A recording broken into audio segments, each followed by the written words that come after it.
सबके लिए एक महत्वपूर्ण सूचना सरल ऐप को अपडेट किया जा चुका है।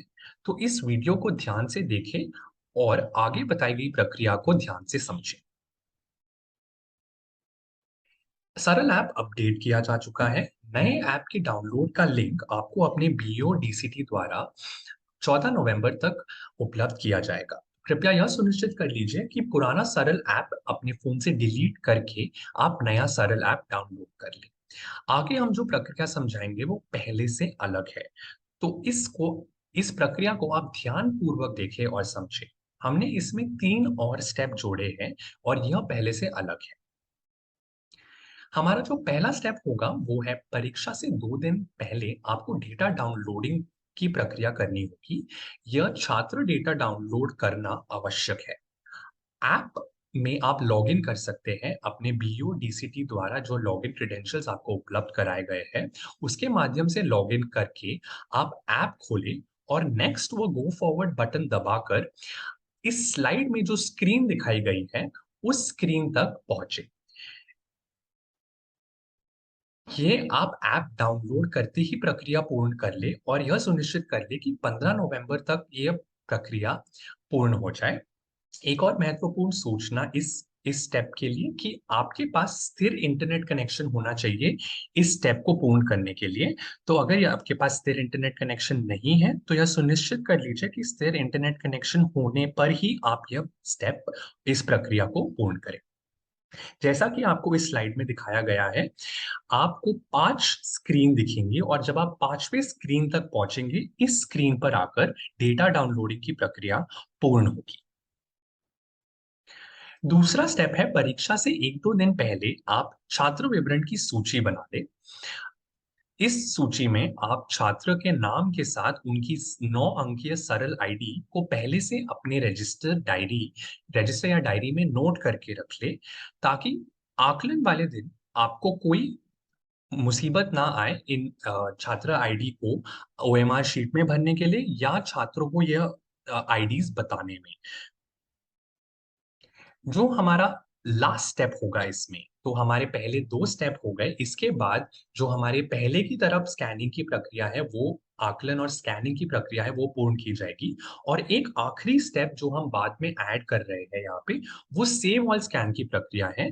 जो यह प्रक्रिया मूल्यांकन पूर्ण करने के और ओएमआर शीट को स्कैन करने के बाद की जाएगी।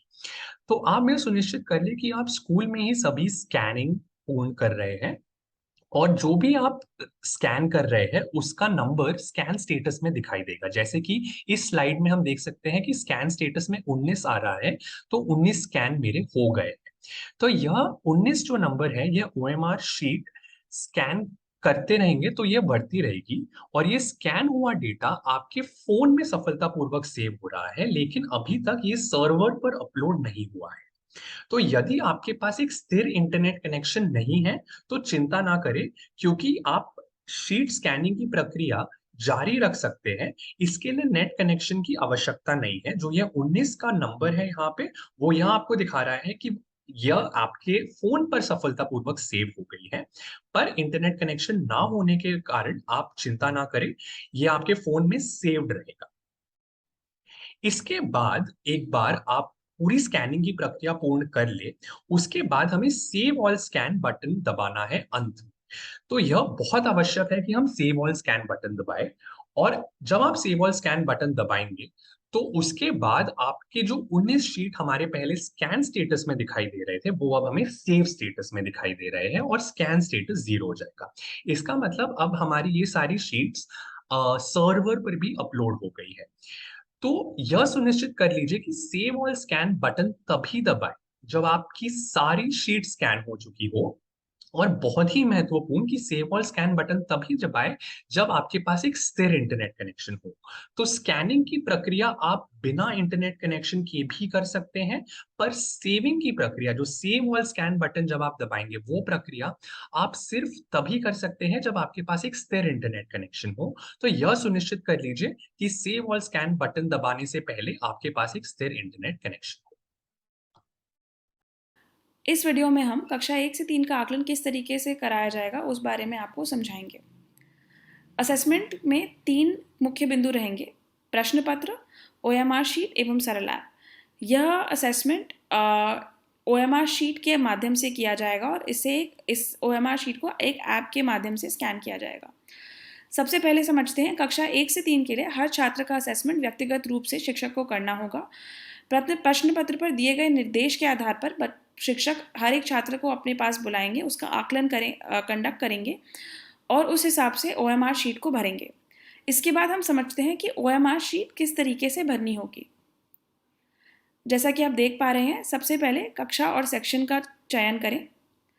जिस प्रश्न सेट से आपने बच्चे का आकलन करना चाहा है, उस प्रश्न सेट को नोट करें। हर छात्र को एक 9 डिजिट अंकीय कोड दिया गया है, जिसे आप यहाँ पर अंकित करेंगे। यह कोड आपको ऐप के माध्यम से मिलेगा, जिसके बारे में आगे के वीडियो में समझाया जाएगा। यदि बच्चे ने सही उत्तर दिया है तो गोले को भरें, अदरवाइज गोले को खाली छोड़ दें। और चौथी और आखिरी बात ध्यान रखें कि इस डब्बे के बाहर कुछ भी लिखा नहीं होना चाहिए, क्योंकि यदि कुछ अड़चन होगी या कुछ लिखा होगा तो स्कैनिंग की प्रक्रिया आराम से नहीं। इस स्लाइड में हम आपको यह समझाएंगे कि कक्षा 1 से 3 की आकलन की पूरी प्रक्रिया कैसे दिखती है। यह एक 6 स्टेप प्रक्रिया है, जिसका पहला स्टेप यह है कि परीक्षा से 2 दिन पहले आपको डेटा डाउनलोडिंग की प्रक्रिया पूर्ण करनी होगी। तो ऐप जैसे ही आप डाउनलोड कर ले, डेटा डाउनलोडिंग की प्रक्रिया पूर्ण कर लीजिएगा। दूसरा स्टेप हमारा यह है कि परीक्षा से 1-2 दिन पहले आप छात्र विवरण की सूची अपनी डायरी और रजिस्टर में बना के रख लीजिएगा, जिसमें आप छात्र के नाम के साथ उनकी 9 अंकीय सरल आईडी नोट करके रखिएगा। आकलन के दिन हमारा तीसरा स्टेप शुरू होगा, जहां शिक्षक प्रश्न पत्र के अनुसार विद्यार्थी का आकलन करेंगे। कक्षा 1 से 3 के लिए शिक्षक व्यक्तिगत रूप में एक छात्र को बुलाकर इस आकलन को पूर्ण करेंगे। उसके बाद हमारा चौथा स्टेप यह रहेगा कि शिक्षक OMR शीट पर 9 अंकीय स्टूडेंट आईडी भरेंगे और प्रश्न पत्र के अनुसार विद्यार्थी सही उत्तर देते हैं तो OMR शीट के गोले को भरेंगे अथवा उसे खाली छोड़ेंगे।